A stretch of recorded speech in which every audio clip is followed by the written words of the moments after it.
He had always marveled at the strange alchemy of language, how inert clusters of symbols on a page or fleeting sounds in the air could name the world, replay the past, and summon deep currents of feeling. It seemed nothing short of magical that a word, lifeless in itself, could awaken the scent of rain-damp earth, the pang of lost love, or the trembling hope of dawn. How could these dead letters and sounds, bound by grammar and convention, reach across the chasm into the living realm of sensation and memory? And yet they did, over and again, breathing life into the formless, conjuring worlds from silence. As a child, he learned that naming a thing was the first step to knowing it: oak, river, hunger, longing. Later, as a scholar, he mastered dozens of tongues and dozens more technical vocabularies: botany, meteorology, music theory. He believed that, given the right lexicon, he could capture any shade of experience. He had long since conceded that no single word could cradle the fullness of any human experience, nor even encompass the complete existence of one solitary thing. And yet, he clung to a quiet conviction that within the vast library of human expression, novels, tragedies, treatises on the mind, street-side gossip, whispered prayers, lay a lexicon so rich, so calibrated, that if he could master it all, he might finally forge words capable of mirroring life with unerring fidelity. Each morning he rose before dawn, and made his way through endless stacks of books. He read Tolstoy's sprawling panoramas of the Russian soul and Chekhov's razor-sharp glimpses of longing. He studied Shakespeare's sonnets for shades of desire, Augustine's confessions for tremors of faith and doubt, Freud's case studies for the curl of anxiety beneath the skin. He annotated passages in Goethe, plotted the emotional arcs in Proust, parsed the social anatomies in Durkheim and Bourdieu. He threw himself into every available source: treatises on botany and biology, theologies of womanhood, tabloid gossip and academic dissertations alike, convinced that somewhere in the volume of human words lay the perfect key. Yet almost at once he felt the enormity of the undertaking press in on him.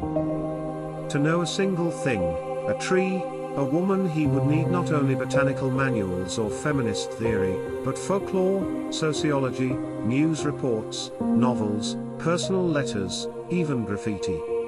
Each domain opened onto dozens more: chemistry led to physics, psychology to neurology, history to anthropology, an endless library of interconnected volumes.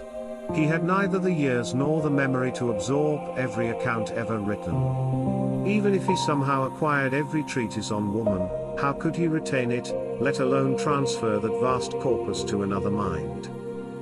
He saw that woman itself was a category, a web of relations, a Korean woman of the 19th century, a young woman in a rural household, a figure in myth, a statistical aggregate.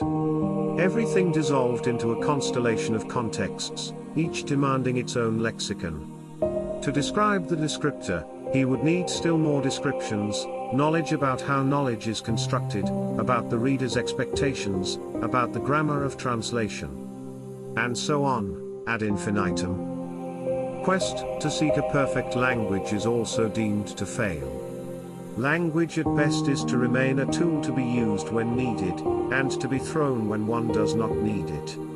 There is no one-to-one correspondence between the words and things, symbol and the signified, name and form. The relation between them is arbitrary, not inherent. There is no natural reason why the word tree maps to that tall, leafy thing.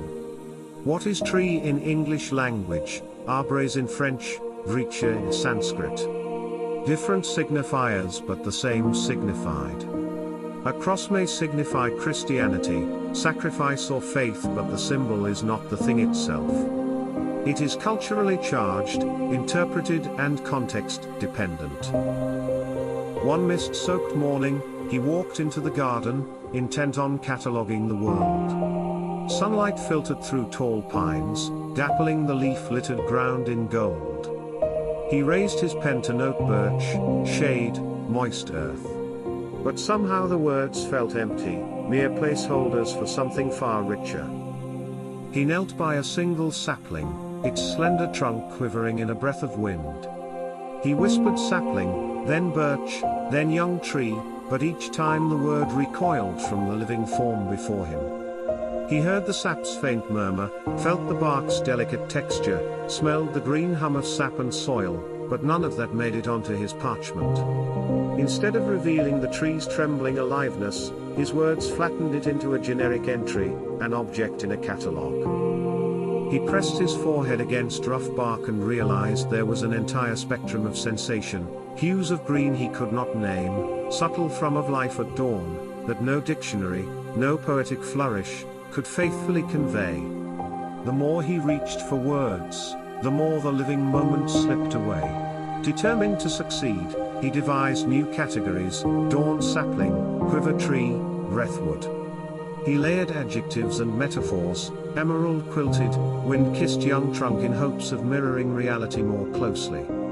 Yet each elaborate phrase only deepened the distance. One afternoon, he paused before an ancient oak whose moss-clad roots gnarled like silent sentinels. He murmured oak, then wood, and something inside him recoiled. In his attempt to describe, he reduced the tree to wood, a raw material to be harvested, a universal category. He had traded the living being for a commodity, the unique presence for a lump of timber. In that moment he saw the true distortion: words do not simply point at reality, they carve it into preconceived shapes. By speaking tree, he summoned a concept that eclipsed the particular form before him. He had mistaken the forest's breath for a single note in a ledger, the oak's history for a species entry. He closed his notebook, heart pounding. The very tool meant to unveil the world had, in fact, entombed it within lifeless signposts. If naming a thing turned it into wood, how could he ever hope to touch what lay beneath the categories? Thus he came to the edge of despair, convinced there was no bridge between sign and substance, no language that could unveil rather than obscure. He resolved to abandon his quest, and so, with nothing but a knapsack and a still mind, he set out into the mountains. There in the mountains, the man discovered what he missed for so many years, buried deep in the books, what words could never capture. He witnessed the existence, the pure heartfelt numinous presence that defies every category and symbolism. He witnessed existence in the rustle of forest when wind flowed, in sunlight filtering through the mountain forests, in beautiful play of lights in sky on one quiet evening, in the murmuring of the river while he sat beside, in quiet tranquility and depth of the mountain on which he was atop, in child's laughter, in upcoming darkness of night. Most surprisingly, he did not feel any urgency to put these experiences in words, because he knew he simply could not convey. Words would morph and distort. Tree would be turned into dead wood. Flowing water of the river would be turned into damp, rotten water. Adjectives and metaphors are not sufficient to convey the richness of experience. It must be felt, not in words but through eyes and an open heart. One evening, atop a mountain, he met a wandering monk. The monk said nothing for a long while.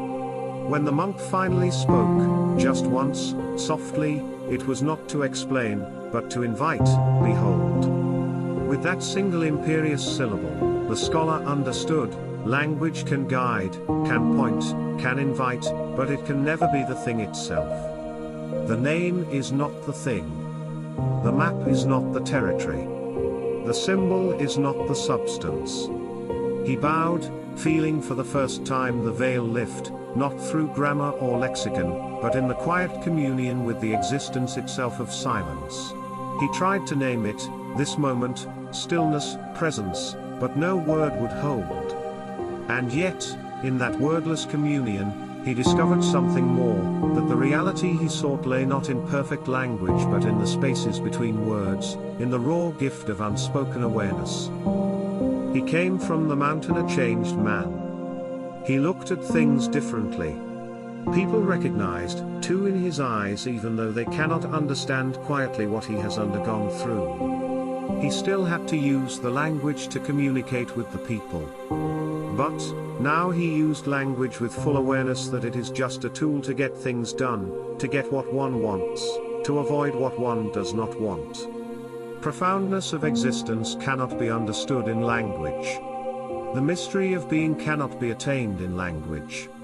When confounded with existential, profound and in-depth questions, the best way is to remain silent.